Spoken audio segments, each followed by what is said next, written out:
This is an unscheduled special episode. Over the weekend, the US carried out a military operation in Venezuela, and reactions couldn't be more divided. Today, we're joined by Simon Dixon to break down what Bitcoiners need to understand about the situation. Venezuelans are celebrating in the streets, elated about the end of Maduro's rule. Critics, on the other hand, are warning that this is yet another case of American imperialism and that a new power struggle is already unfolding behind the scenes. So, what actually happened? What are the real geopolitical stakes? And what does any of this mean for people trying to protect themselves as power, money, and sovereignty collide? And what about the rumored Bitcoin mystery layered quietly beneath it all? A shadowy figure now missing, rumored to be the one person with access to a secret Bitcoin stash, potentially large enough to rival even MicroStrategy's. We're going to unpack that and even more today. Lock in, drop a like on the video. I'm Ben with the BTC Sessions, and this is your emergency weekly session.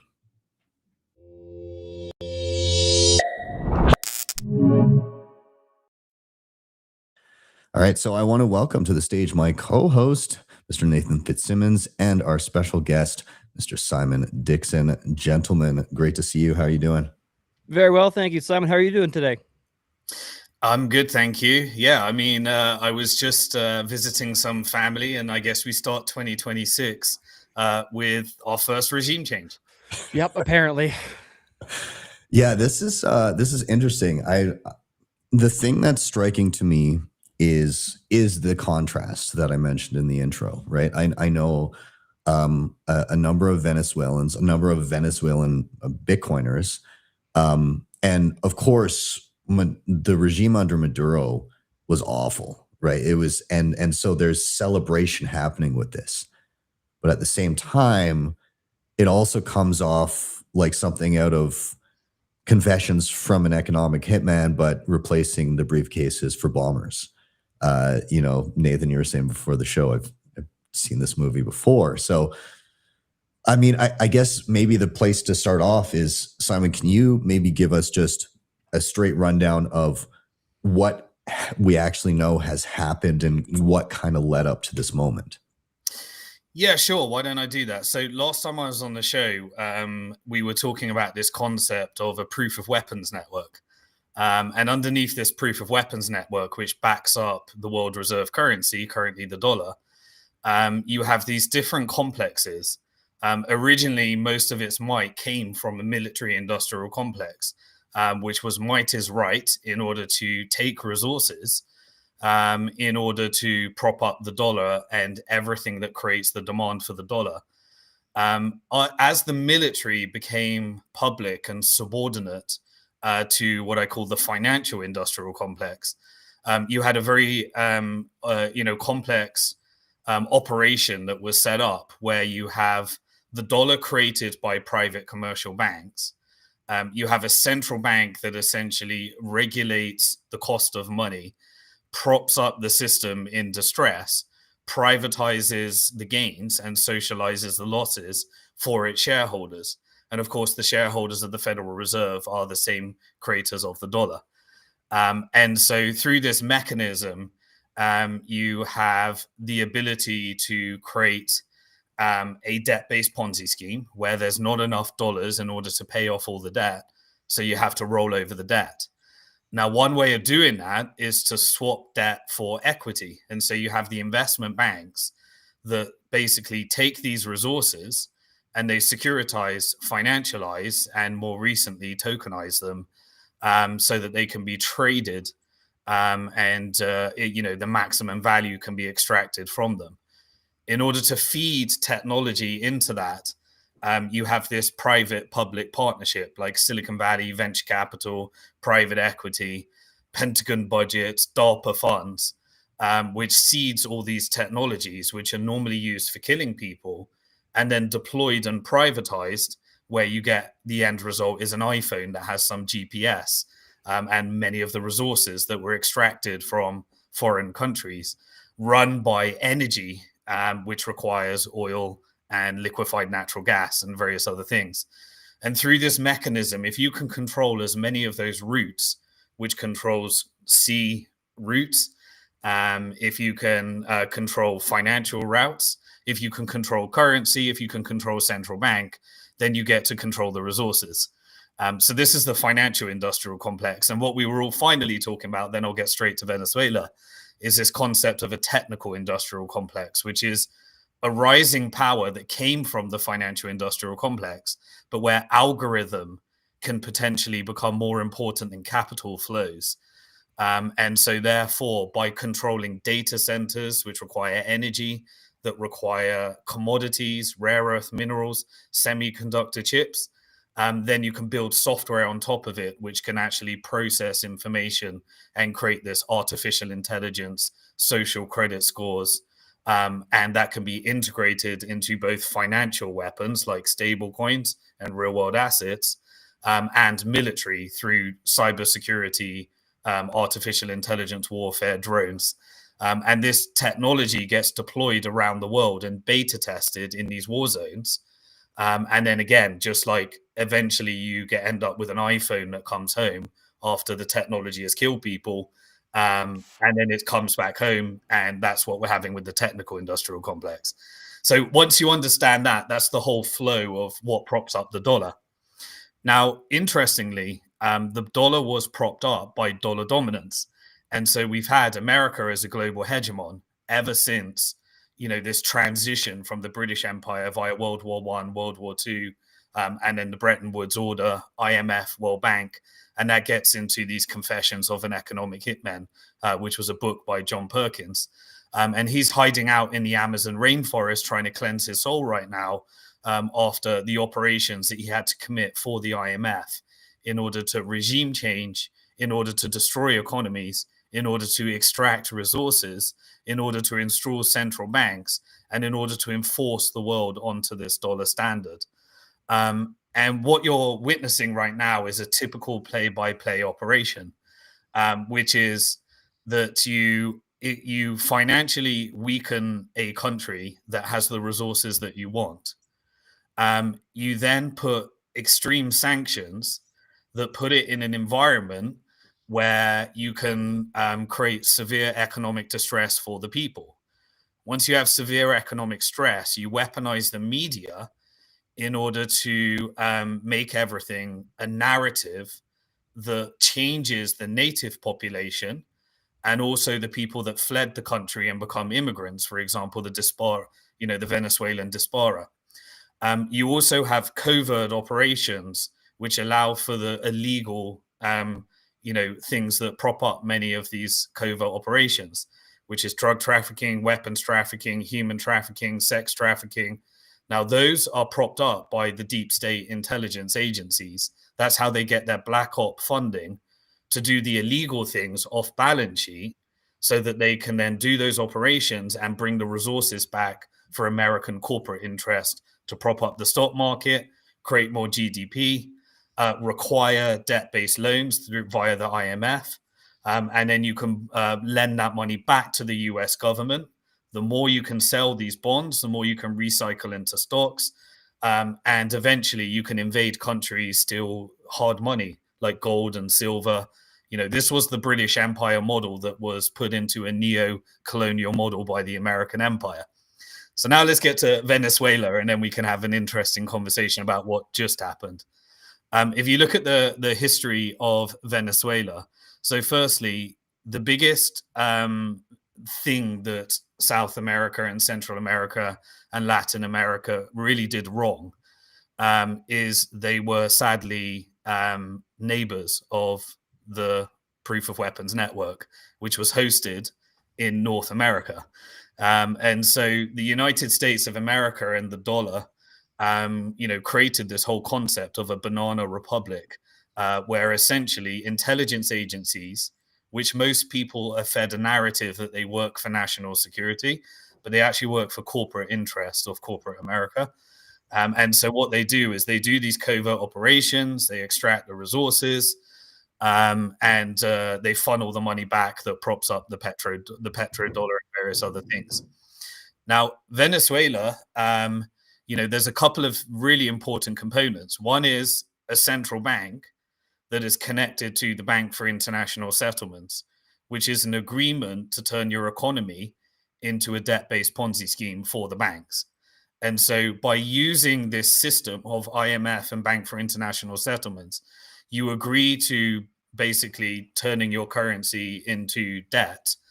And once you turn your currency into debt, you have to install austerity, which is stop using money for any of the people of your resources and privatize them. Once they're privatized, the investment bank are able to exert currency wars and fire financial weapons of mass destruction to control the resources. And so this is, Venezuela has been through the complete history. Originally at different times, Venezuela, after these covert regime change, they would install dictators that are US friendly. And what they do is they have an agreement where they get lots of backhand money. They get to get very wealthy. But the agreement is they need to serve the US dollar and the US empire. Now, as part of that, they're made to look like they're the worst people in the world. So you have the media that creates the narrative to make them the worst people in the world. It's more useful if they are the worst people in the world because it's a lot easier to do. And so this whole concept of trying to liberate people to export democracy so that the people can have a good leader is just narrative on top of this model of the more corrupt and the more compromised the leader is, then the more wealthy they can get serving this proof of weapons network. And so you have these games, which I think are theater, like America's trying to take down Maduro, and we've seen all of this theater right now. But in the background, geopolitics of world powers are changing. You got China, you got Russia, you got America, and America is controlled by this proof of weapons network. So that is private interest. But when we see the theater, you've got the people that are the victims of the severe sanctions, the severe economic oppression, the fact that the resources were never being able to be used for the benefit of the people. And that kind of translates into somebody that's a figurehead, that's the battering ram. So for example, Trump right now, you think these are Trump decisions. This is more a JP Morgan decision, a Larry Fink and Chevron, Exxon, BlackRock, and the entire industrial complex decision. Trump's job is to find a narrative that's acceptable to the American people in the West, and become a battering ram for the different types of narratives. So if you're on the extreme left, you have a different narrative that it's like, this is imperialism, this is disgusting. And then if you're on the extreme right, this is making America great again. So what you have to understand is that everything that you see in the media and everyone you speak to are on some degree of that propaganda. And so if you're in Venezuela, there's the people that would love Venezuela, know what's happened to every other country that has been through a similar regime change. And even if their circumstance is extreme, they will love their leader because they know what the alternative is. And you have people that believe in the American dream, that America is going to come, liberate, install a liberal democracy, and suddenly Venezuela is going to be great through, what they're selling as capitalism, which means, oh, right, the resources become Chevron and Exxon. There's no sovereign wealth fund. And so what I think, I'll give what I think the key events are leading up to Venezuela today. If you think about it, the first time that a country really resisted against the empire to nationalize its resources that relates to this one was when Egypt tried to nationalize the Suez Canal to take control of the ports so that it then could strategically negotiate with an Arab League across the Middle East, and they could unify around their resources and become a competing power to the US. US doesn't want that. And so, what eventually happened is they take their proxy of the military industrial complex which around that time in the 70s is Israel, still is today. We're going through a change there. And Israel, people think like, oh, they're trying to create a Jewish state to help the Jewish people. No, they're a division of the military-industrial complex. Mossad is one of the most sophisticated CIA-connected intelligence agencies in the world. And whenever America wants to do something that is completely unacceptable constitutionally, narrative-wise, then they push out Israel, and Israel goes and does it. And Israel becomes like the battering ram for it. While they're bringing back all the money and all the resources back to propping up the dollar and the American empire.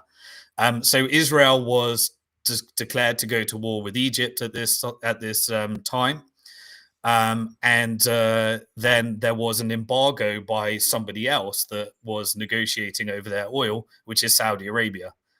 So Saudi Arabia said, they were in a 50-50 agreement with the American empire at this point for their oil.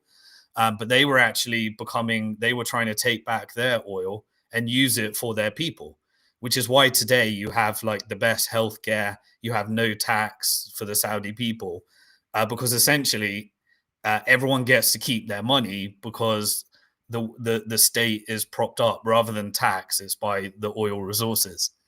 So Saudi did an oil embargo. And at this stage, the price of oil went through the roof because of the embargo. And this brought in massive, massive wealth for Venezuelan oil. And it already had its partners with Chevron, Exxon, and various other US interests. But it brought in a significant amount of oil wealth. Now, what happened during this time is the price of oil went up so high, and all of this is very significant when we analyze what comes next. The price of oil went so high that people started to look for alternative, build different different routes in order to get their energy. Because wherever energy flows, the higher the price of oil and energy, you get inflation. The supply side, you have monetary inflation, and then you have oil base, which is the backbone of every car, everything moving, every delivery. It's the backbone of everything. So where energy flows and who controls that energy, power follows.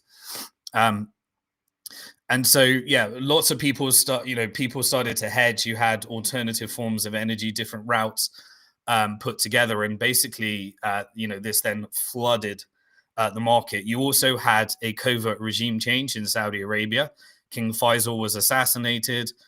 Suddenly, they started to join Safari Club, which was a pro-US CIA intelligence network, with the European powers and the Middle Eastern powers.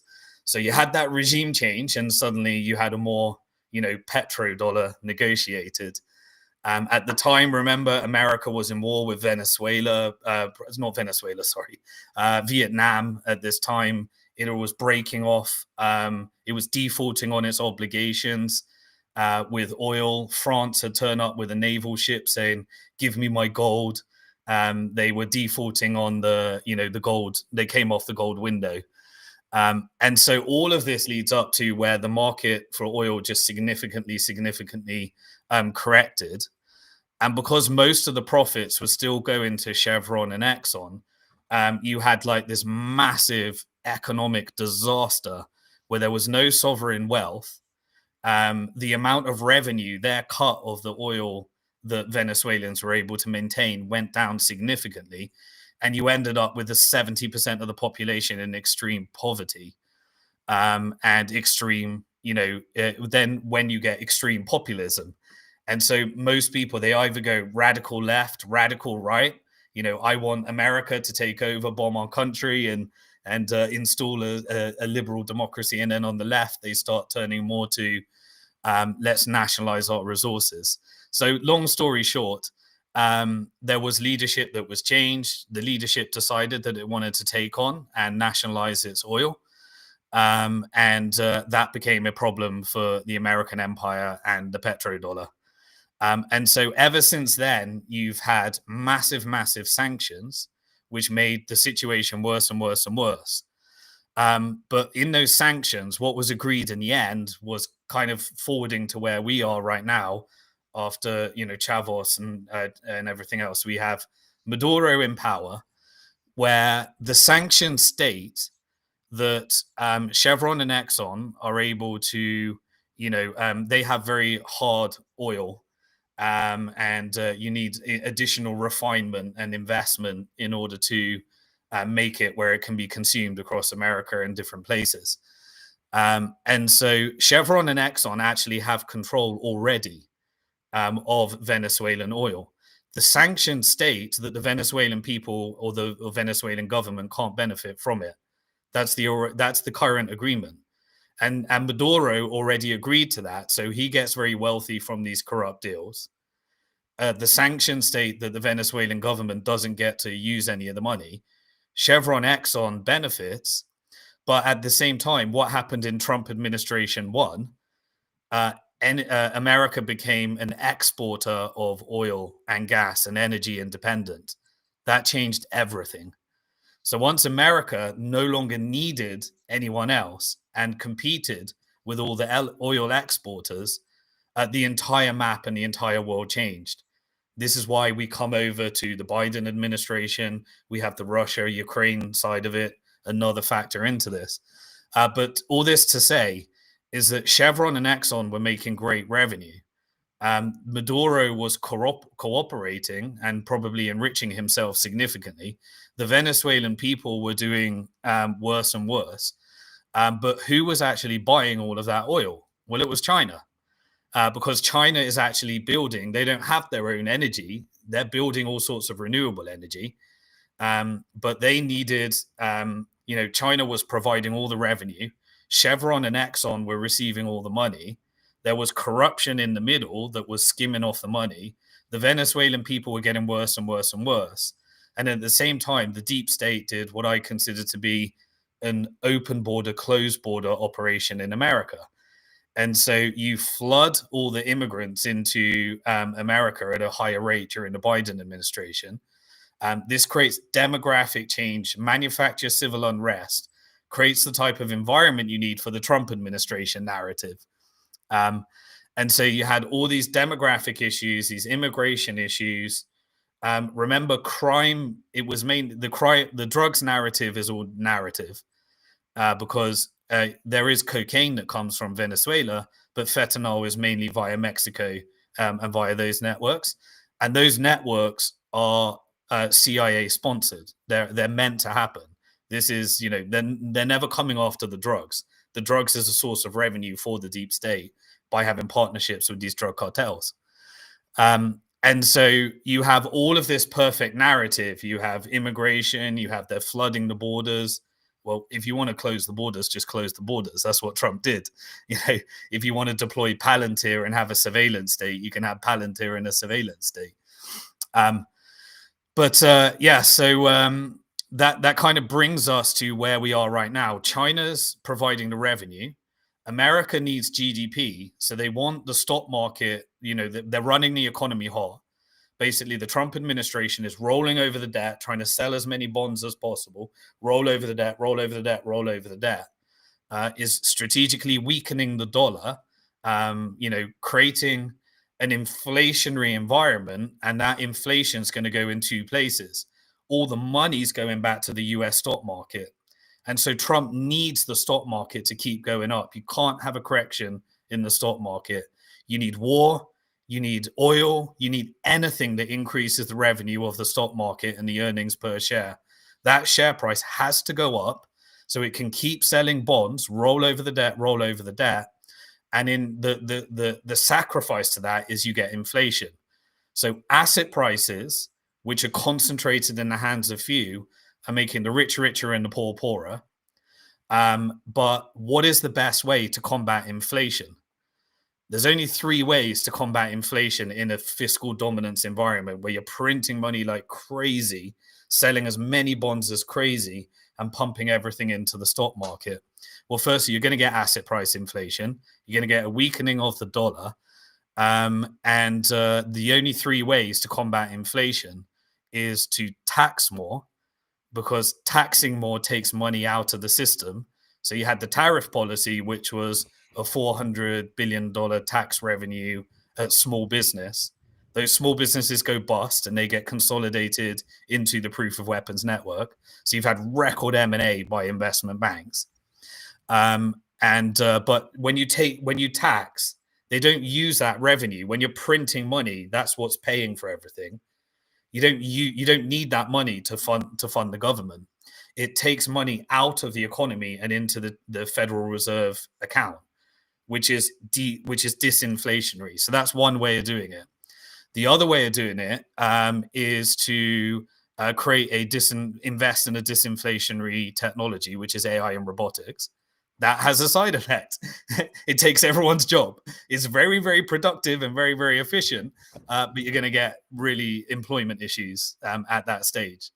And the third way to do it is get the cost of energy down. And so what America is going to do right now is Chevron and Exxon are going to get significant government funding so that the American people pay for it, but the profits will be privatized to Chevron and Exxon. The Venezuelans won't have access to any of the benefit from it. This will increase the US stock market. It will increase revenue. So we'll get on Monday, we're likely to get a turnaround in the stock market's at record highs. You're going to have a continuation of the stock market at record highs. Obviously, that has impact in the Bitcoin and crypto market. Where was I saying? I was talking about the three things. Talk about using energy price come down to combat inflation, or at least hide it. Yeah, thank you very much. So, but there is a massive side benefit for everybody that's suffering in a cost of living crisis right now. The price of oil is going to come down. They're going to flood the market with oil. That's going to make it cheaper for China to build up bigger oil reserves. It's going to squeeze Russia further into China. America is, the private sector is going to make much more revenue. They don't care if the prices come down a bit. And then the Gulf countries, that has impact in the petrodollar and their sovereign wealth. So what has effectively happened here in the last year through tariff policies and via, these different operations to gain access to 305 billion barrels of oil in Venezuela. At today's price, it's about $59, I think, last time I checked. That's about $17 to $18 trillion of revenue. That's not including all the rare earth minerals, the other types of things, the gold supplies. So essentially what this does is it shrinks America into a regional power. The proof of weapons network is extracting more and more, and they found a way of combating fiscal dominance and the wealth extraction that's going to the wealthy right now through flooding the markets with oil to combat some of that inflation. And so this, if I'm taking all the emotion out of it, because I think it's disgusting, but if I take all the emotion out of it, this is a classic proof of weapons network play.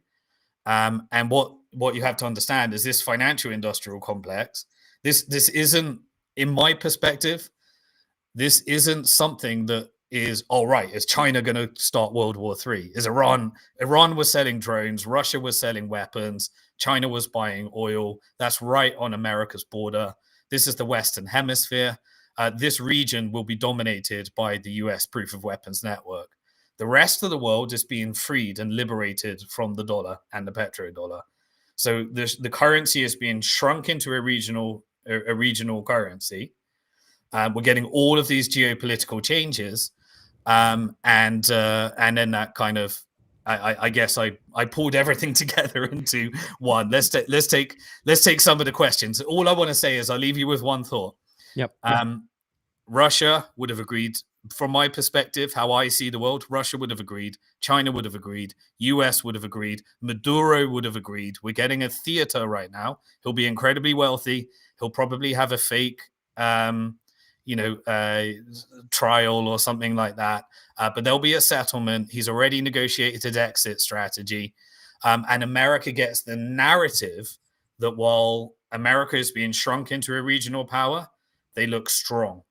And so this is achieving all the goals that we're moving to a multipolar world. And this is changing everything we know about everything we've experienced the whole time that we've been alive. Okay, I have a few things I want to unpack, and then Ben, I promise I'll let you jump in there too.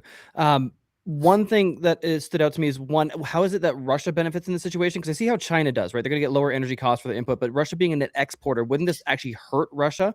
And if I'm understanding it correctly, it seems like the U.S. is basically accepting the multipolar end goal. They're saying that's going to happen, and so we're going to move in that sort of direction right now. So we're going to allow China to get the benefits of a lower energy cost as well too, and just focus on our area of the world. Do I have that kind of correct? Yeah, we got the acceptance of an agreed negotiation of the multipolar world order when Trump implemented Trump tariffs. So April the 2nd, 2025 was the formal agreement that America is going to be a regional power and shrunk. Now, in those negotiations, with all of those tariff policies, what was happening? Well, Trump was saying, India, come to the table, and you're going to sit down with the real powers, not the president, not the government. You're going to sit down with Larry Fink. You're going to sit down with Jamie Dimon. You're going to sit down with Boeing and Chevron and Exxon. And we're going to agree, what do we need to do in order to, resolve all of the different ports that America used to control? And what are we going to do about the dollar demand? And what are we going to do about the SWIFT system and all these different systems? And so based upon the relative power of all these different superpowers, they have been executing all of those negotiations. I think they hit, these are the regions that are yours. And so Venezuelan oil became America, Chevron and Exxon's asset. Russia, this will weaken Russia. But what do they get instead? They get Ukraine. I was going to say, the U.S. gets out of their area of the world. They're giving up the revenue for more control over their region. Exactly. So America will continue the aggression so that Russia can control more of Ukraine. They'll continue to sell weapons to prop up the stock market to the U.S. military industrial complex. And who are they going to get to pay for it? NATO and Europe. And so Europe is being sacrificed because they're fully vassalized under the U.S. corporate empire of the proof. The loser of this whole thing is Europe. And the Russia-Ukraine war was a war between the financial industrial complex, the U.S. proof of weapons network, and Europe to hand over Ukraine and sacrifice Ukrainians while selling weapons to prop up the U.S. stock market. Basically BlackRock and Russia will own Ukraine. China will have Taiwan and all the semiconductor chips.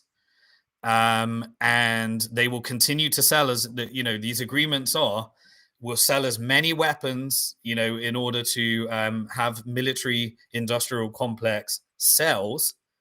But those are different to the covert operations in order to have colored revolution, destabilization campaigns, just like the CIA did in China with the Uyghurs and various other separatist groups that you fund in order to destabilize regions. All the things they've always done in Central America, South America, they're still doing in Africa with ISIS and Al-Qaeda and Boko Haram and all these other ones. The BRICS and the Gulf countries would have agreed what the future of the petrodollar looks like. They already shrunk it by 70% by doing this Iran, Saudi Arabia, BRICS, China trade. And China set up an alternative barter system where you can get credit at the PBOC, and then you can use that in order to pay for all the different goods so that you can circumvent US sanctions. And India and the Gulf countries and China have all built alternate payment rails that work without the SWIFT system.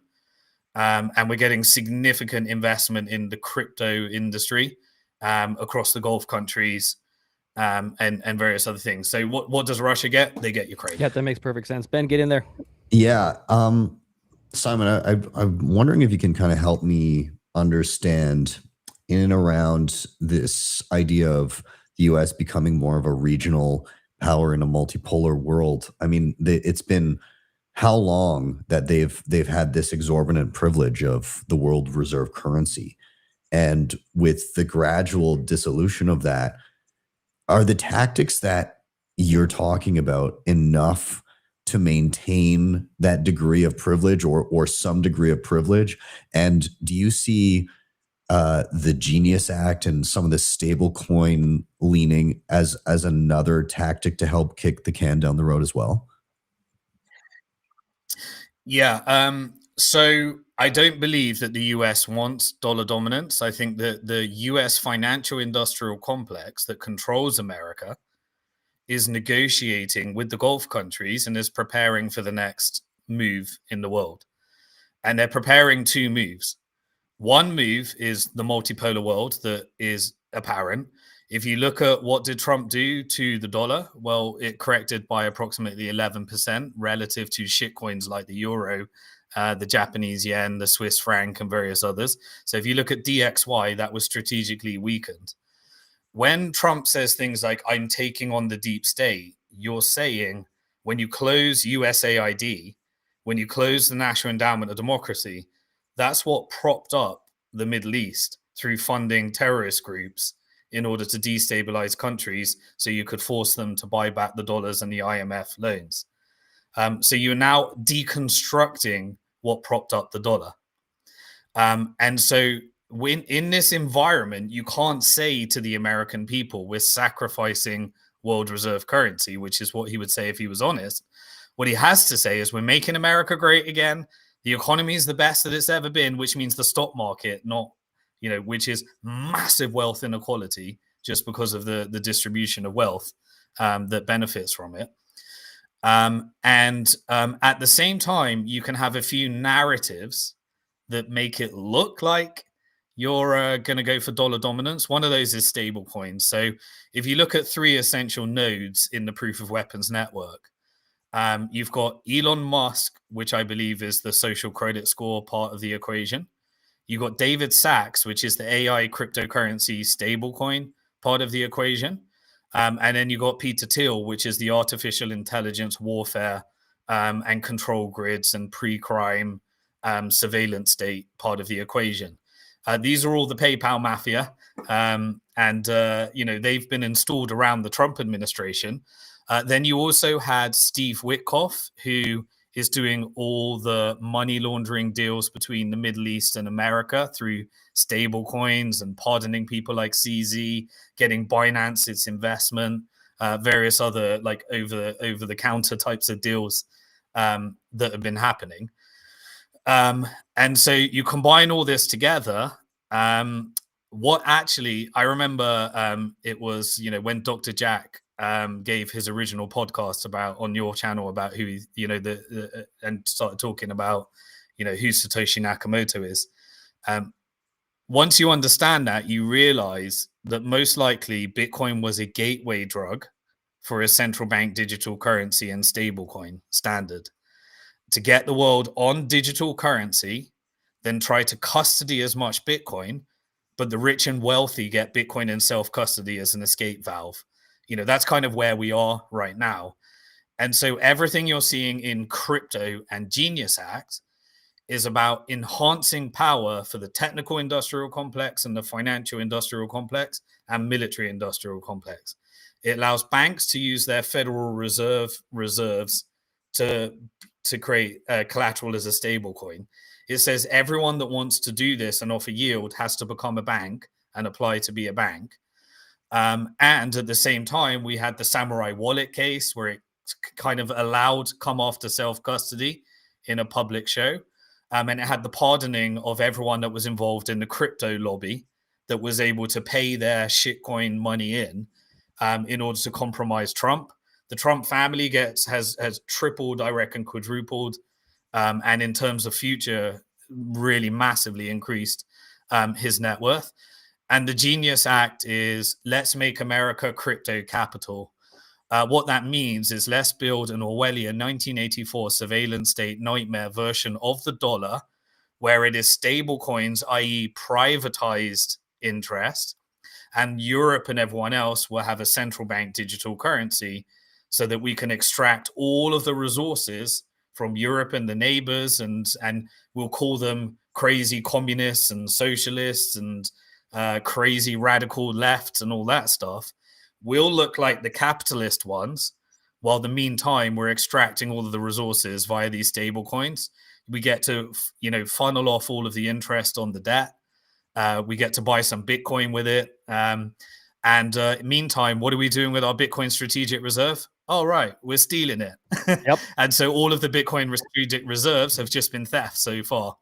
In fact, I'm a Bitfinex shareholder. Mr. Trump, the Department of Justice said that those 119,000 Bitcoins that you probably got Israel to hack and steal from us belong to shareholders.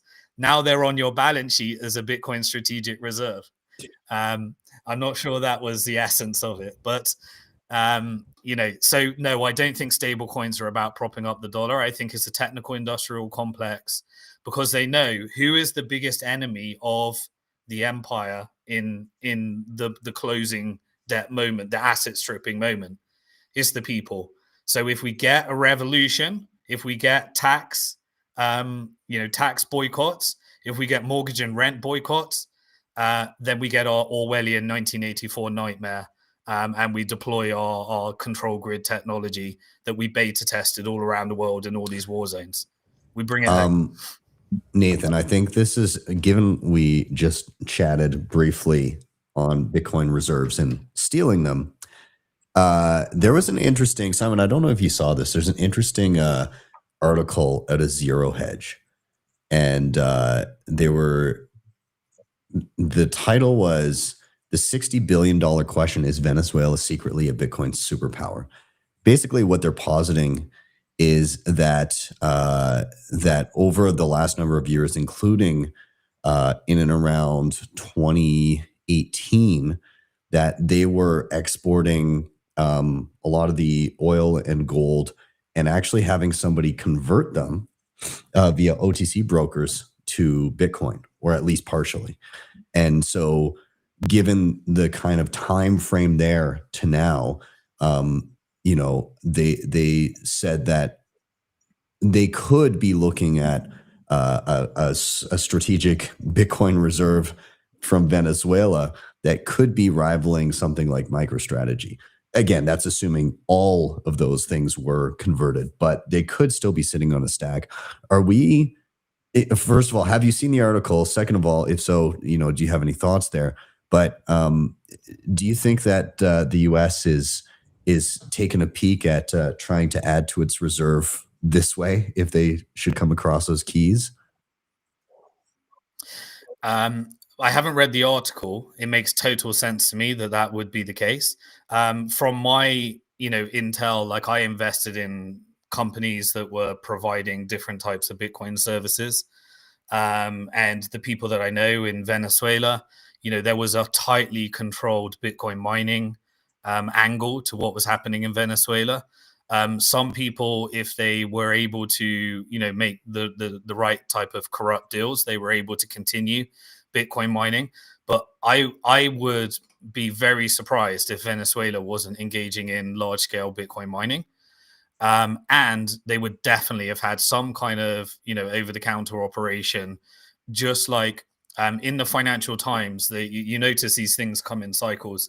The Financial Times is just a mouthpiece for the financial industrial complex. So what they say is what they want you to believe, so that they can control capital flows, and then it becomes a self-fulfilling prophecy. But they started talking about how Iran has been circumventing sanctions using Bitcoin and crypto by selling weapons. I think, Iran may have been doing this via Venezuela. Like, some of these flows make total sense in terms of my understanding what might have been happening around the world. And so here's the most important thing. Most people think that US is trying to fix their sovereign problem. That's not what they're doing. They're weakening the dollar. They're killing the economy to the wealthy, and they're propping up the stock market. The only thing that matters is private wealth. The debt is the people's problem, and the people in charge of America don't care about people. They only care about stocks go up, and so firstly, when America invaded Iraq, the gold just never made it to the US balance sheet. It just disappeared. Of course it did. It went into the CIA coffers. It went off balance sheet, and there were vast gold reserves. So everything that's happening in America, it's not like America has a sovereign wealth fund. There was an executive order saying they were having one. And if I were American, I'd be questioning that. Because if this is going to happen, then those assets should go in the sovereign wealth fund. But that's not what's going to happen. I would be amazed if that happened, and we should do another show if it does. That's all going to be chopped up and carved up for US corporate interest. And that will go straight into the CIA coffers to fund and support the dark web drug operations that ain't going to go away. And so that will go into the human trafficking, drugs trafficking bucket. And you'll probably never see them. Now, if there was a movement to get those as Bitcoin strategic reserves, then that should be the Venezuelan sovereign wealth fund. But if it ends up as an American sovereign wealth fund, if this ends up as a Venezuelan or American sovereign wealth fund, I would be very, very surprised. It's going to disappear and it's going to end up in corporate off-balance sheet black op operations. Yeah, it's just like the money in Bitfinex. It should be the Venezuelans, but it's not gonna. They might get sucked up somewhere else. And I just had this one interesting thought I just want to share quickly. That wouldn't it be absolutely crazy if the reason they didn't audit Fort Knox is because Iraq's gold was hanging out there, and there's actually more than there should have been. They didn't want to necessarily reveal that at the time. I did want to point out one thing too, because not only. So there's the accusations. There's Alex Saab, a Colombian Venezuelan businessman, and Maduro allies accused of masterminding the conversion of a lot of gold and oil assets into Bitcoin, upwards of about 60 billion. But the other thing I found while looking into that as well too is I didn't realize this, but Venezuela was selling oil to new clients using Tether starting in Q1 of 2024. So the idea that it's not about, because if they were already a user of the US dollar stablecoin, why would you want to necessarily take them out? That's an added demand for those dollars right there. So it makes perfect sense to me that even though they were using Tether, that's not the main goal. That's not the issue here. That's why they were comfortable taking them out. And I did want to ask and touch on as well too, because man, these networks get incredibly complex. Like even I'm reminded of like the Iran-Contra moment as well too, and just funds and goods and weapons and drugs moving across borders in order to finance basically shady operations. Is there any relationship between what we just saw in Venezuela and the current like central banking crisis that we're seeing in Iran right now? Because it seems way too much of a coincidence for both those two things to be going on at the same time, and at the same time as like Chinese diplomats were in Venezuela as well. Yeah, so the Iran one is pretty interesting. From my perspective, and I have a contrary view here, most people in my circles and anti-war circles, they think Israel rules the world and they're going to be using America to go to war with Iran, and it's going to be Iraq and Syria 2.0. That's what most people in my circles think. I think the opposite. I think Iran has pragmatically regime changed itself already. So when we had that 12-day war between Iran, US, and Israel, that was a very coordinated theater. And so you can tell the difference between a real war, which is Iraq, a proxy war, which is like Syria, and a theater, which is what we saw with the 12-day war. The end result, and I covered it live as it was happening, because the markets didn't move. No one believed that the Strait of Hormuz was going to be closed. Oil didn't react in any way that it would have if this was really going to happen. And in fact, Middle Eastern stocks and ETFs started getting a steady flow as well, as if powers and Gulf sovereign wealth funds and the financial industrial complex and BlackRock knew exactly what was going to be happening when you were following the money. So what actually happened during that 12-day war is Israel, a proxy of the US military industrial complex. I personally believe they're changing their role slightly. Because America is selling all these defense contracts with the Gulf countries, which removes the need for Israel as an agitator of the forever war to destabilize the region. And so they're trying to find their utility at the moment. And so they're mainly partnering with the financial industrial complex. And so what they're doing is they're gaining more and more land so that when BlackRock is negotiating with the Gulf sovereign wealth funds, they've got more leverage in those negotiations. And so when like Jelani, who's ex-ISIS, that is now the president of Syria, that is now gone to the Trump administration and sat in the White House, immediately they gave him credibility. They said they'll lift sanctions. But before lifting the major sanctions, Trump had to go meet all of his banks and JP Morgan and Citibank, and they were carving up the land to make sure they could front run all the Syrian people before the sanctions get removed. So they're doing like 40 on one of the most hottest growth regions. In order to do that, they need Syria to look crazy. So they pushed out a media campaign saying, oh, the Muslims are killing the Christians and ISIS is coming back and all that stuff. That's basically how you get yourself a better deal. You push away all the normal investors, you delay what's coming next, and then the banks and everyone swoop in, and you get more leverage over the Gulf countries that are trying to decolonize at the moment and partner with BlackRock and various other things. Now, with Iran has historically, if you look at the Middle East, there's always been a strategic tension between Iran and Israel, and this fight has always been a theater. We need a safe home for the Jews, and we're helping the Jews, which is recruiting an army so that you can do covert operations, and then you can fund organizations like ISIS and Al Qaeda, fund both sides, and make it look like there's terrorist battles. That's strategic. Well, if I'm not mistaken, Simon, too, I believe at one point in time, if that was still the case, that like weapons going to Iran from the U.S. were going through Israel. Correct. So you can all of these flows can be mapped out at different points. The point is not to get too big into the detail. Julian Assange and WikiLeaks was, helped us figure all this stuff out. And then you can read books like Operation Gladio really explains this by Paul Williams. Read Covert Regime Change. It goes through 100 different covert operations since World War II, where you can see from all the declassified documents and various other things. These things are very well documented. I know people are going to want to call me a conspiracy theorist. I didn't like just go down this route without figuring out whether there was something to this or not. I spent 25 years on this stuff to figure these monetary flows out. It's what led me to Bitcoin in the first place, because I wanted to boycott and opt out. But anyway, with Iran, what you're going to see right now is every part of the Middle East is going to be resolved with these territorial disputes, which means that the military-industrial complex is moving towards supporting them with defense rather than agitating wars. And so Israel is giving more and more leverage, but eventually they're not going to be funded by these military-industrial complex. And so we've got this whole tech play that's happening as well. Now, Iran has already been regime changed. So during the 12-day war, prior to that, you'll notice that higher up levels of leadership in defense and the political arm crashed down in a helicopter and no one talked about it. When no one talks about it and they don't create a PR campaign, normally a PR campaign is leading up to a regime change, right? You want to galvanize everybody. You want everyone to think they're defending democracy. You have women's coming out and saying, I want my rights and I want to take off the hijab. And then you have all those viral videos that Elon tells everyone about. And you get the whole media campaign and blitz. That one went very quiet. To me, when it goes quiet, it means it's an inside job. That was IRGC that regime changed their own country.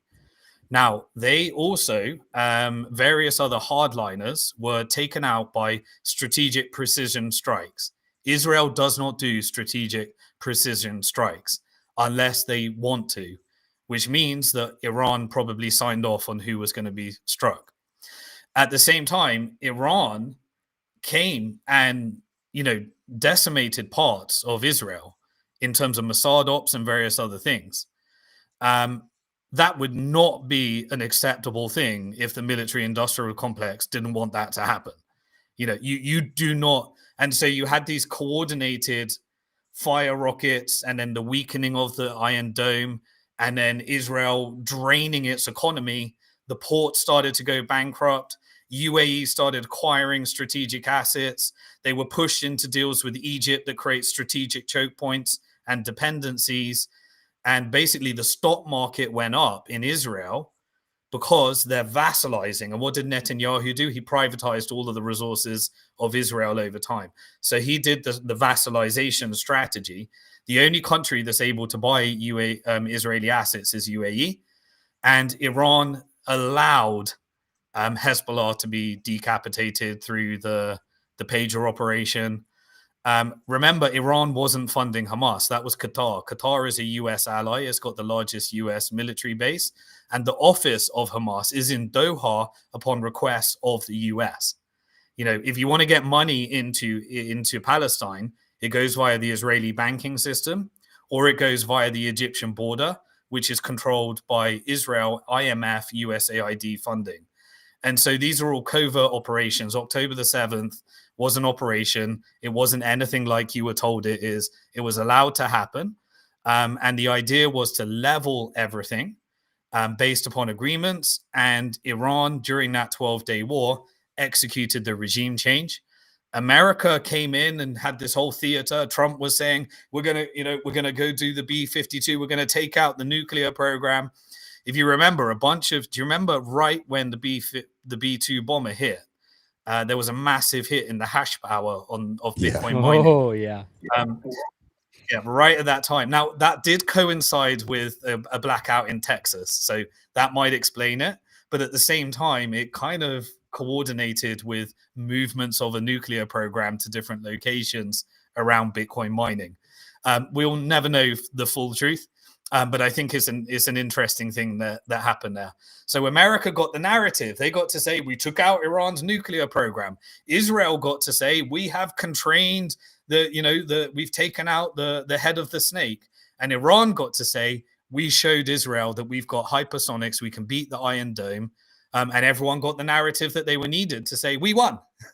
And so all the different media pieces went in the different, the Israeli media was different to the American media, which was different to Press TV and the Iranian media. And so it gave everyone that narrative. Now, there is genuinely massive economic distress in Iran, and China benefits from that as well, because, China is building massive oil reserves. It's buying them from everybody. It's diversifying.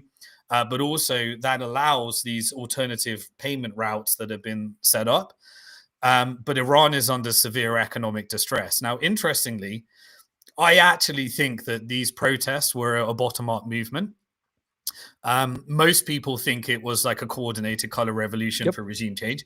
I do think they've been co-opted to a certain degree, because you always get the anti-Khamenei, types of factions, and then you get the American Iranian like monarchists that all come out and say, we're going to topple the regime, and we want Israel to go in. You get all of that stuff. But they are under severe economic distress, and there is a genuine plight. I think it will be self-contained, because Iran has negotiated that they're no longer funding proxies. Qatar and GCC are doing Hamas in a final de-weaponization agreement with BlackRock and the financial industrial complex. All of those deals, and you're seeing everything being resolved. Suddenly, Israel recognized Somaliland. Somaliland is all UAE investment. That's UAE territory. It connects into the Red Sea, which connects into the Houthis. So what happened in Yemen? All of a sudden, UAE and Saudi are made out like they're having a fight. And then suddenly UAE pulls out, Saudi's in charge of Yemen, and you'll get a de-weaponization of the Houthis in Yemen at the moment. Somalia is Turkey's territory. They've made the most strategic investments. And then that coordinated with a campaign in the West around Somalian corruption. That was the exact same time. And look, that corruption was real as well. But as I said, the best operations are when they're real, and then you weaponize them. And so you get the Western destabilization campaign fueling racial tensions, fueling religious tensions. That helps the technical industrial complex. You just had the rollout of digital ID in Texas, in the UK. Like, all of these different operations help the technical industrial complex. But the Middle East, while it looks like chaos, and it looks like there's going to be escalation with Iran, if there is, it will be just like the 12-day war. It will be agreed. It will be a few more IRGC hardliners. From my perspective, Iran is 100% bought into the regional vision. China normalized between Saudi Arabia and Iran. That was historically the tension. And Israel is going through a strategic economic weakening campaign and acquisition at the moment. But, you know, for America, they need a narrative, right? Their narrative is, we're the good people. We would never do that thing that they did in Palestine. We would never do a genocide, even though the dollar through its whole history and the pound have been backed up by every genocide we ever know of, every ethnic cleansing campaign, every settler colonial resource extraction campaign. But they get to say, yeah, that was the crazy Israel. They blackmailed us. Who's the blackmail? We said it's Mossad and it's Israel and they rule the world, but who rules Israel and Netanyahu? The military industrial complex. Who does the military industrial complex have? They have the CIA, the deep state, and those Jeffrey Epstein blackmail operations. So it's all connected in a circular flow to prop up the dollar. But if you weaken Israel, then you also breaking the petrodollar. If you wage war with Europe over Ukraine, then you're breaking the euro dollar. You then get Japan to put up the interest rates, and now you break the Japan carry trade.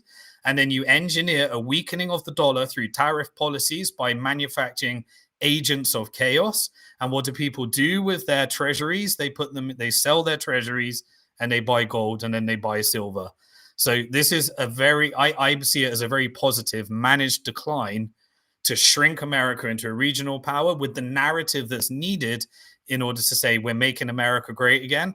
And the compensation that America got to agreeing was Venezuelan assets for the private sector. Simon, I want to kind of take this down to the level of the individual. There's so much going on. This can be very overwhelming for people to listen to. I see people in the comments like, this is an amazing conversation. But I also see people saying, like, what does this mean for me? What do I as an individual do to navigate this? And of course, a lot of Bitcoiners tuning in here, probably a number of people that are just curious about, you know, what is going on. But what would you say to the average Bitcoiner that's out there looking at this saying, how do I navigate this? How do I, to a degree, maintain a status as like the sovereign individual kind of thesis? How do I go about that? You said the key two words, sovereign individual. That is the promise of Bitcoin, and you need to maintain that promise. And in fact, we need you to maintain that promise because there is a very deliberate operation to centralize as much Bitcoin as possible right now. And we need a core community that's running their own nodes, that holds their Bitcoin in self-custody, and is not borrowing against their Bitcoin in order to be margin called in market manipulation. They're not buying MicroStrategy. They're not leveraging. They're not trading. They're not leaving their coins in exchange. They're not using the BlackRock Bitcoin ETF. Everything that was brought to us is the exact opposite of what we need the majority of people to do. Now, most people won't do that. So the Bitcoin community, the ones that are willing to listen to this podcast, you're the ones that are going to be able to make sure that Bitcoin remains what it needs to remain. You know, we need to be engaging in the you know, the different types of node debates that are happening. We need to be aware of operations and compromises, and we need to get back to our roots of Bitcoin improvement proposals, understanding what Bitcoin is, self-custody, helping people, as many people, become sovereign, because they're not going to take down Bitcoin in self-custody because they want it. The wealthy want it. When they crashed the British Empire, they still kept the little island colonies around because they needed them. The elites need Bitcoin in self-custody, but they want everyone else to have it in custody, leverage it up, put it on a bank, borrow against it. So your job is just to do the simplest thing that is what a Bitcoiner should be doing. You need to be working on your sovereign strategy. So what does that mean? It means over the next 5 to 10 years, this is a journey. This isn't quick. You need to put together a 10-year plan right now, and you're running out of time. You've probably already been working it on 10 years. You've probably already been engaging in BTC sessions content. You've already been figuring out your hardware wallet. You've been figuring out how to run a node. If you're not doing that already, now is the time to go through all of this content and start slowly setting some New Year's resolutions to engage in that process, because we need a core community that still use Bitcoin for what it was originally designed to do, which is freedom, not just number go up technology. Look, I have no doubt about number go up technology.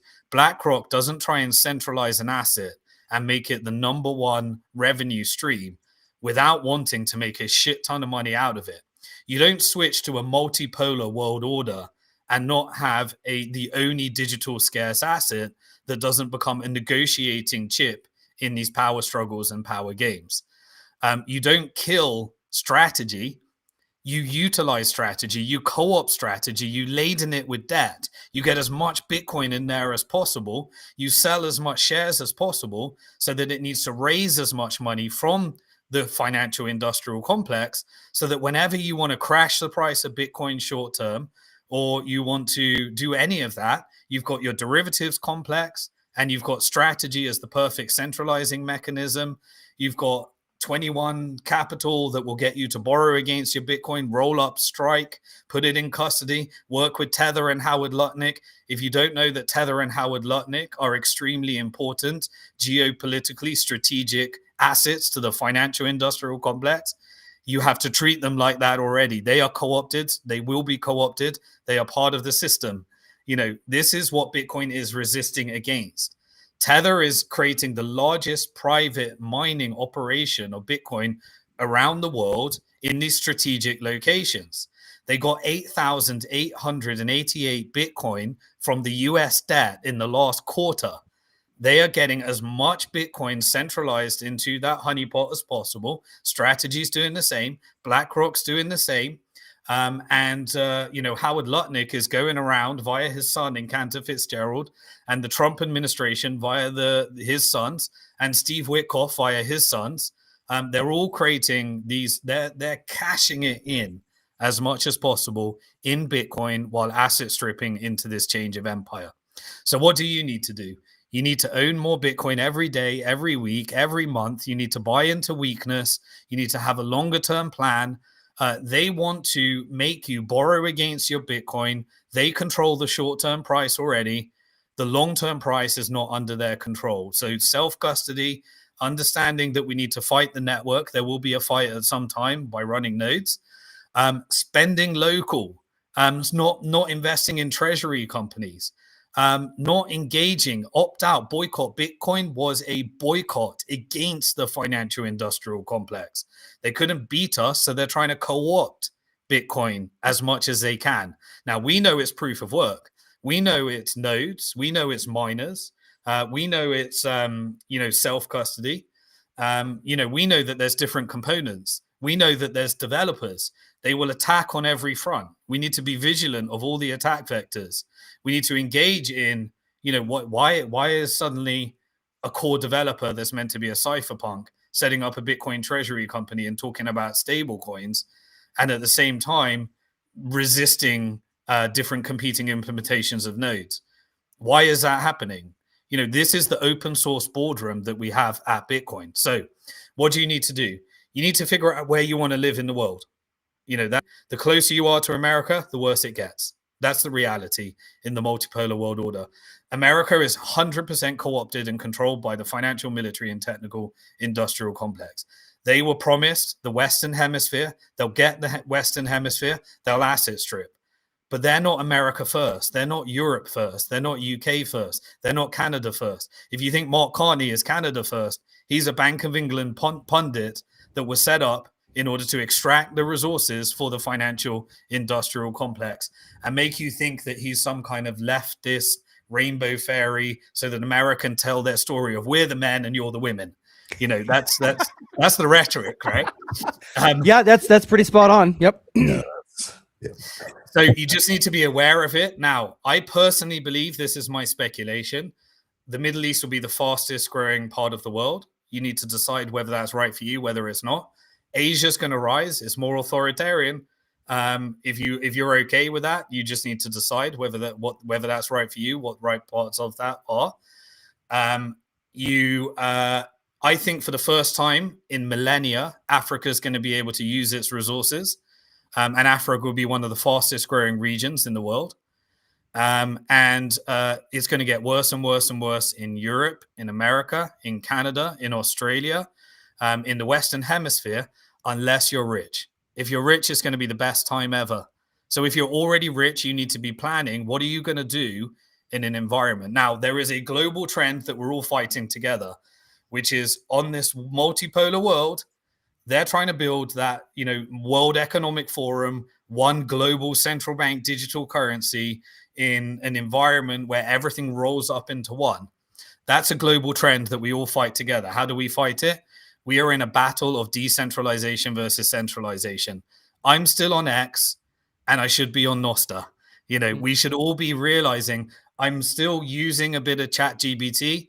I should be running my own LLMs, and I'm experimenting with all that. Look, you're not going to get all of this right. Just set a plan. We need to become more decentralized because essentially they want Bitcoin to succeed, but they want it to succeed in custody. And the new elites of the world are going to be the Bitcoin and self-custody people while they try and custody everyone else. And you don't know who they're going to steal it, who they're going to wrap it up for, all of these different things. So location, sovereign individual, understand, put together a plan for that, own more Bitcoin each month. Don't fall for borrowing against it, leverage, or any of this stuff. And be very aware of your spending happens and use it as the boycott that it is. Bitcoin boycotts the Fed. Bitcoin in self-custody boycotts BlackRock. Bitcoin that you don't borrow against boycotts the banks. And Bitcoin that makes you wealthy, where you start investing in local businesses and decentralized and all sorts of stuff, disrupts Silicon Valley and the investment banking cartel as well. And if you need to take care of yourself, your people, and your community around you, this is what everyone needs to prepare for if you're staying in the West. Simon, you are speaking my language so much here. I think this was like a perfect kind of encapsulation of what do we do with the information from this conversation, and how do we handle it as individuals. And it's, what we've been doing here for 10 years now. Learn how to get your own Bitcoin wallets and self-custody them. Learn how to secure things properly. But even beyond that, running nodes, like what is the rule set that you stand behind, and are you going to enforce it yourself when it comes to your own wallets? Even when it comes to mining, there's been an uprising of new kind of home pleb miners. Exactly. So like learn the stack piece by piece and work your way up to becoming a more and more sovereign individual. And one of my favorite things that you said is learn how to use Bitcoin as a money as well. It's excellent for saving over long term, but it's also a sovereign currency that you can use yourself. And so you can actually, if there's not already something existing, create a local circular economy. We did it here in Calgary, and we've got the SAT market that we run, and we have people where you can get your food and your handyman and whatever you need locally with Bitcoin, and you can start that in your own community. So I'm so glad that we're able to not only have this overarching discussion over the geopolitical implications of what is going on, not only in Venezuela, but far beyond that, and how we have kind of come to this point, but how to handle it as individuals. So, Simon, is there any kind of final things that you'd like to tack in here? Anything that you'd like to come up? And Nathan, you go ahead too. I do want to jump into, and Simon, in that answer as well too. I want to get your sense, just to kind of round everything out as well too. What do you expect we're going to see happen now in Venezuela? Do you think that the current VP is going to be the one to sit in power? Do you think they'll let the opposition take a chance, do another election? Clearly, none of what's happened is for the benefit of the Venezuelan people. And so, what's your best kind of assessment of what's going to happen on the ground there as well? Yeah, so let me speculate a bit, and it will just be speculation. Firstly, Venezuela is a self-custody story. Look what happens when you don't self-custody. Any Venezuelans that self-custodied, they can take their private keys wherever they need to go, whatever happens, because we're not sure what is going to happen. And what they tend to do is they game plan it out. So firstly, I am deeply suspicious that we just got a Maduro regime change and not the entire regime change. That means that Maduro most likely agreed, and the existing power structure remains, but they have agreed to give all the resources to US corporate interest in exchange for bribes. And so the corruption continues. I think they're going to flood the market with oil. So that would be, disinflationary. That's one way of controlling. So, that's a side effect that's going to help a lot of people that are struggling right now. I think they're going to play immigration games. And if the existing, what we don't know is, I think the existing power structure will build an authoritarian state that tests and becomes a laboratory like Gaza for all the technical industrial complex technology. And so I think they're going to test a lot of their control grids.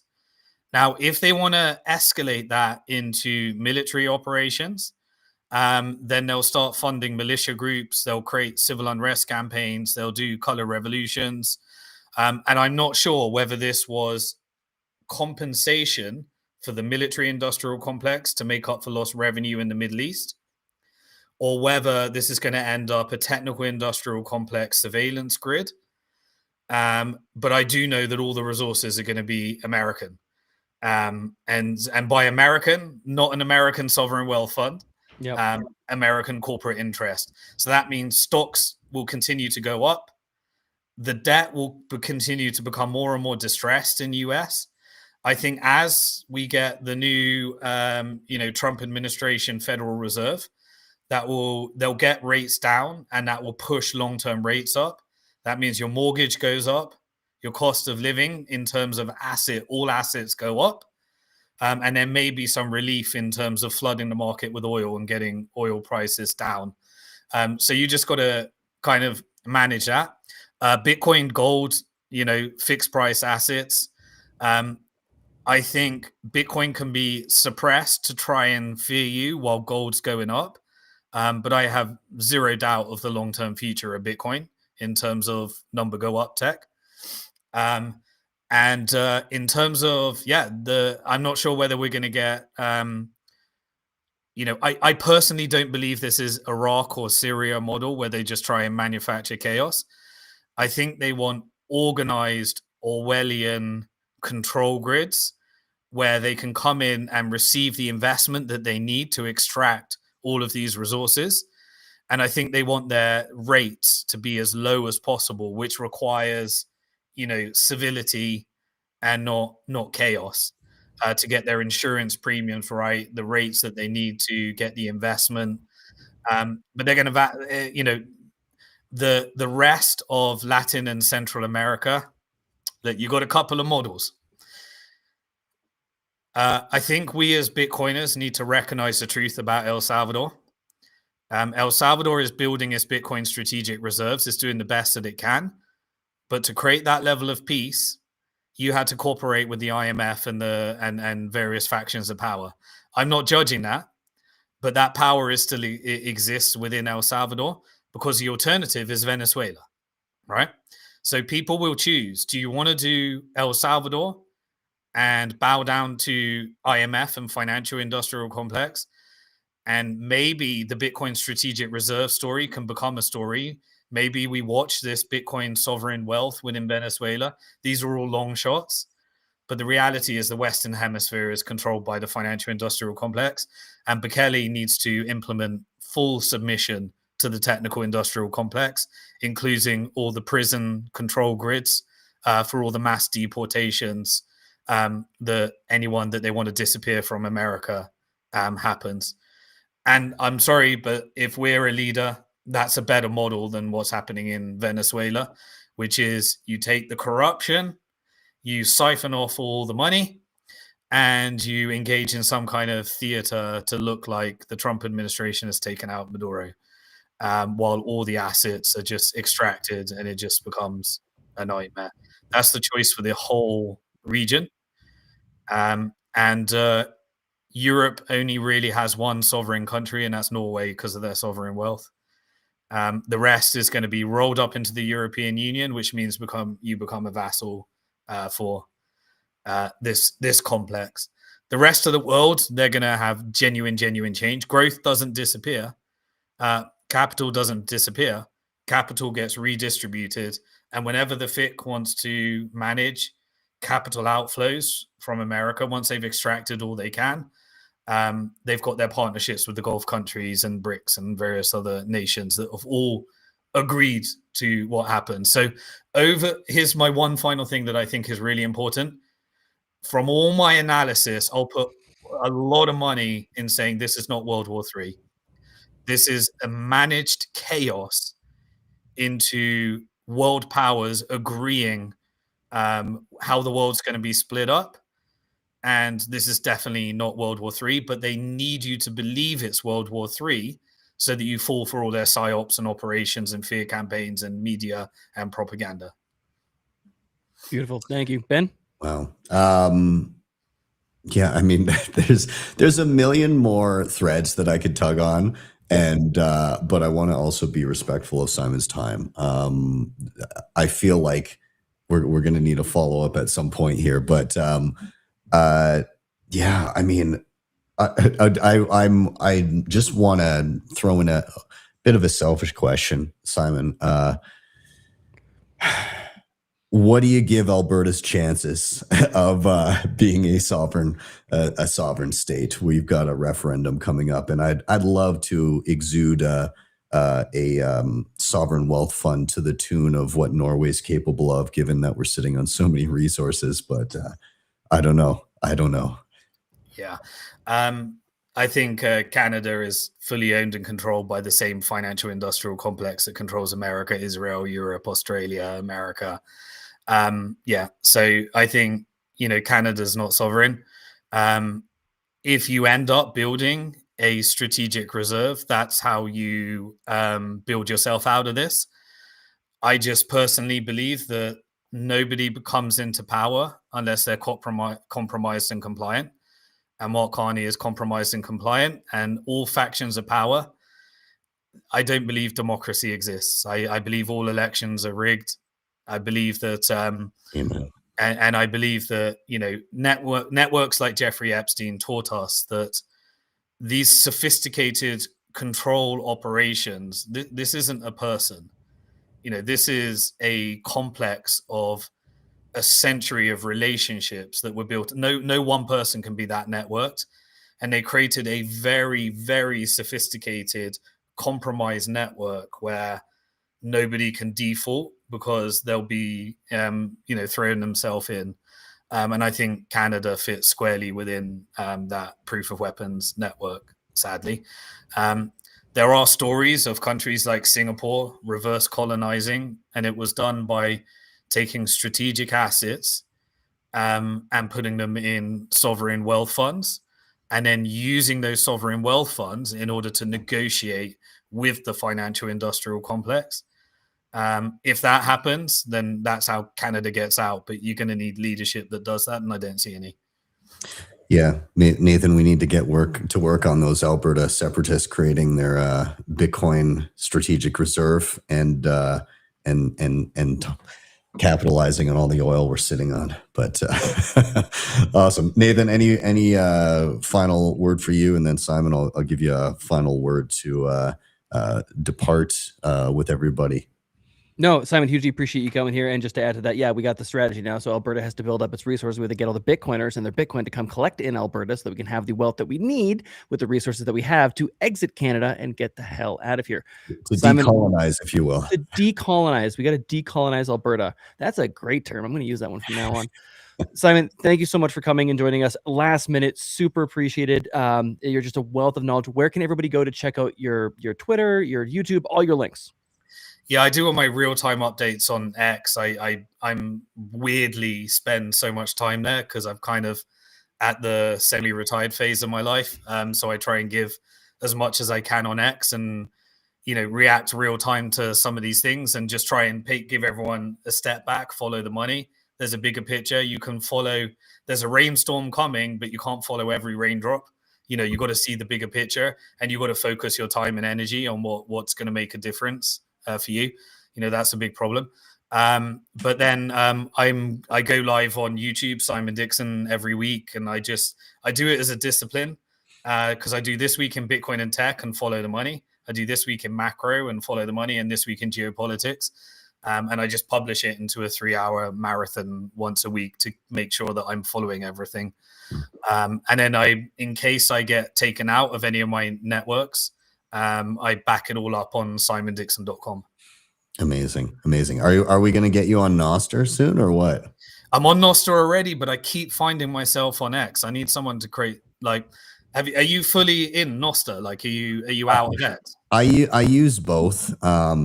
It's tough because trying to educate people as they're new to the space, everybody on Nostr pretty much already knows what Bitcoin is. So it's kind of preaching to the choir. So I need to capture people as they come in through traditional rails and then maybe funnel them there. But we can find you on Nostr still, right?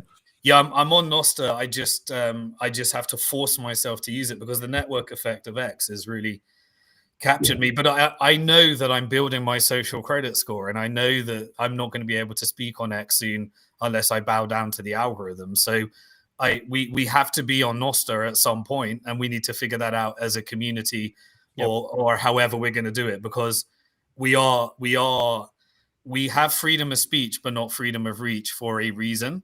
Because we're now allowed to talk about everything because they want to know what we're talking about, so they can restrict our travel. They can determine what we're meant to be, who we really are. And it's all part of a pre-crime algorithm. I see it in the UK. I left the UK because of that. But yeah, we are building that. We've got that gift. We need to play with what we got. There's no such thing as perfection. We can only just get better. And maybe hold each other to account. So I'll come back when there's some crazy events, and we'll try and turn it into a Bitcoin story again. Amazing.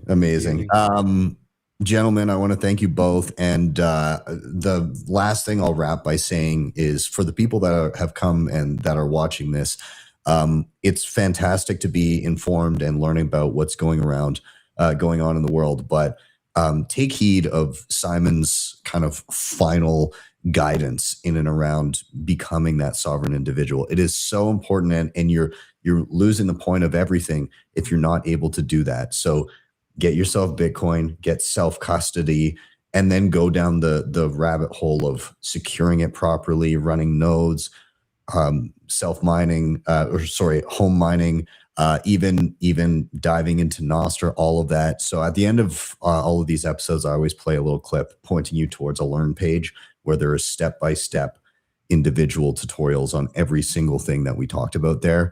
And if you're completely new, just start one video at a time and work your way through it. If you get through, a total of 9 to 10 videos in a year, you're going to be miles ahead of just about anybody else. So Simon, thank you so much for your time. Really appreciate it.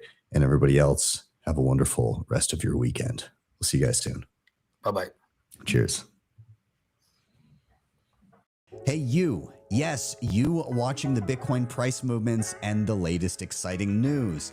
It's awesome to stay informed, but the real power of Bitcoin comes from taking control. Don't just watch, take action. Head over to btcsessions.ca/learn for free step-by-step tutorials that guide you through every major skill you need to know, plus full video playlists for deeper dives on any topic you like. And if you're ready for the ultimate fast track, scroll to the bottom and check out bitcoinmentor.io for premium one-on-one experience with my team of Bitcoin experts to ensure you get it right the first time. Don't wait. Secure your Bitcoin future today. Hit the link in the show notes or scan the QR code on the screen.